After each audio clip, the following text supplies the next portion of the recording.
Dobar vam dan, lepi moji, dobro mi došli. Danas ćemo da spremamo čorbu od zelja. U ovom slučaju kod mene, odnosno za moju kuću, ja sam kupila 5 veza zelja. 1, 2, 3, 4, 5.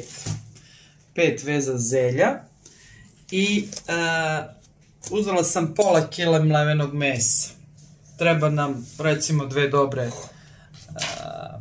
glavice luka i treba nam 1 sveža paprika, mleveni biber, biber u zrnu i aleva paprika. Pravit ćemo na masti koju sam ja već stavila ovde, da taj deo ne snimamo. A radit ćemo tako što ćemo, ko je gledao klip musaka od zelja, radi se zapravo isto. Iseći ćemo ovo, s tim što nećemo skidati ove lajsne odavde, nego ćemo, znači samo ove višak peteljki to ćemo da bacimo. Ovo ćemo da isečemo na onako krupnije parčiće i stavit ćemo da se opere.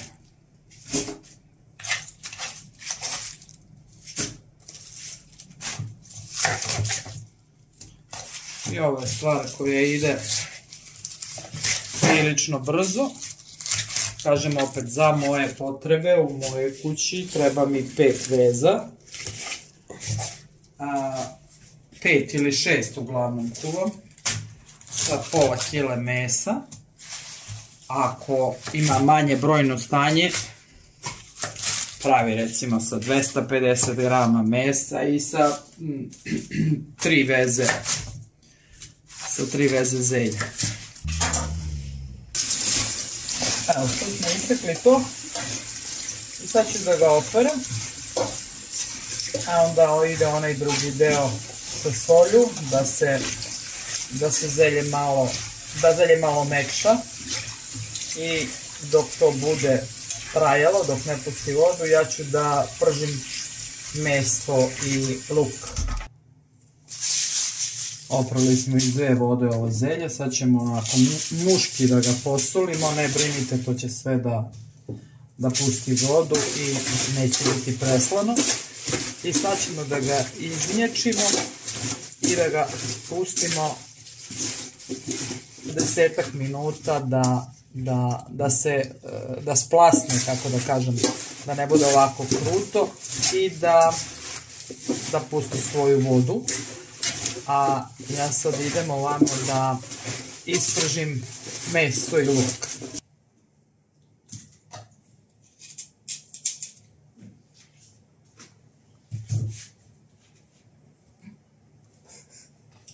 Pa neću. Viš da prepoznaje otisak toga? Da. Ja smo malo izmazali sve.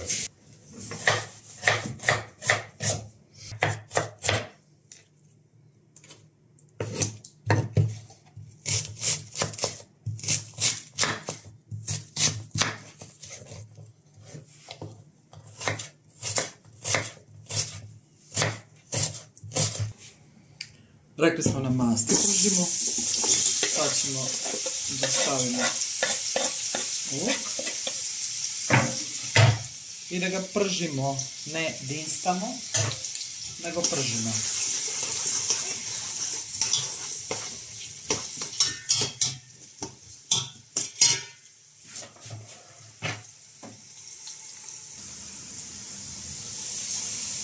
Propržili smo luk. I sad je vreme da dodamo mleveno meso.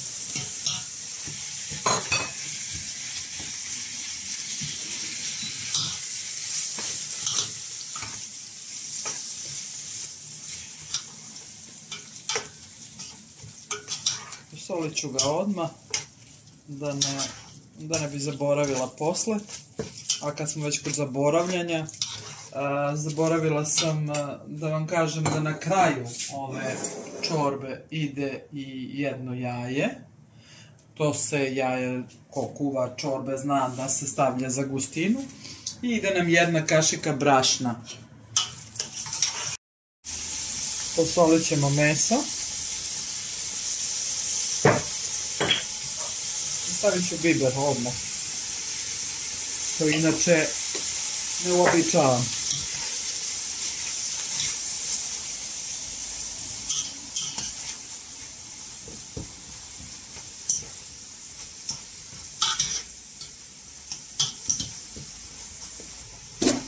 Evo koliko nam je trebalo da se meso isprži. Pogledajte koju to količinu može izbaci. Koliko nam je trebalo da se isprži meso, toliko smo sačekali da se zelje pusti vodu. Bukvalno da cedite krpu. I sad sa njim idemo u šerpu. Sad ćemo da dodamo zelje u ovo meso, da promešamo, sačekamo minut, dva i onda da dodamo ono što nam još treba.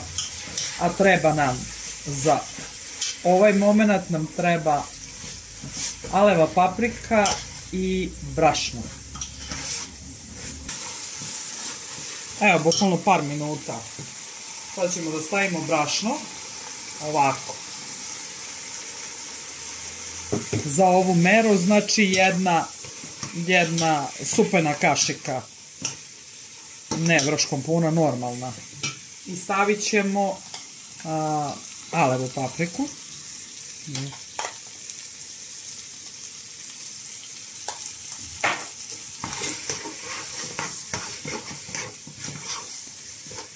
U to ćemo da stavimo biber u zrnu.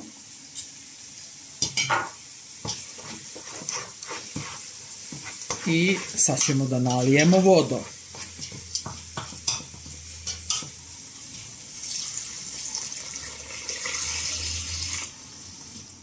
Ovo je litar.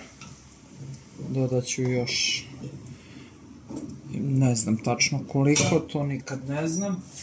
Pošto inače to ni ne radimo ovako, nego samo stavim po česmu i nalijem. Sad, ko ne želi da stavlja brašno, ako ste na nekoj onoj keto dijeti ili šta ti ja znam, možete da stavite mrvu pirinča, mada i to ugljeni hidrat, ali eto kažem, možda je ko voli da zdraviju formu, uslovno rečeno, može da stavi pirinač da bi mu se reske zgusnula.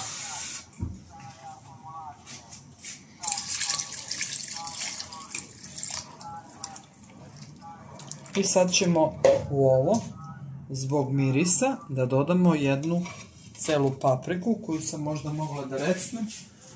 Evo sad ću. Ovako samo. I to će da nam se kucka, pa ne verujem duže, ovde praktično ni nema šta da se kuva, 20 minuta. I to nam je onda to. I dodat ćemo jedno jaje na kraju umućeno zbog gustine i onda vam samo ostaje da uživate u domaćoj čorbi, a ko voli može da je jede sa pavlakom, ko ne sirće, ko ni to ništa i to je onda to. Prošlo nam je, otprilike nisam gledao na sat, mislim 20-25 minuta. Kao što vidite, paprika je dobila barenu boju. Ili ćemo da ostavimo, jer što duže ostane u čorbi, čorba ima lepši miris. Znači ja ću sada da ugasim i stavit ću jaje tek onda kad čorba prestane da vrije. Da sad stavim jaje, samo bi promenila boju, postala bi onako mlečna, a ne bismo dobili one fine končiće, dronjke ili kako već ko zove.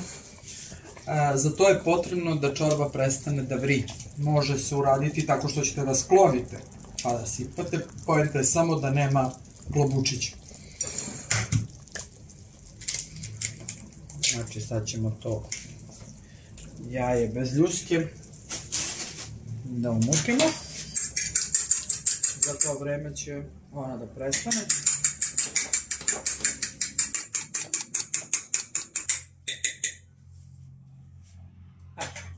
Prestala je da nam vrije čorba i sad ćemo ovako lagano i uz mešanje i onda dobijemo one fine froncle koje svi volimo da vidimo u čorbama.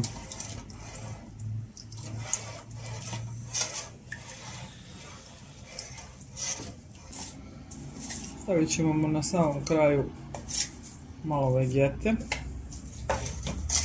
Znači na ovu meru sam stavila otprilike koliko sam videla oko 2 litre i 700 tečnosti, odnosno vode. Da znate okvirno. I ta jedna kašika brašna koja se stavlja na ovu količinu supe, ovde sad ima 3 litre supe, je stvarno mizerna, nema šanse da zasmeta bilo kome.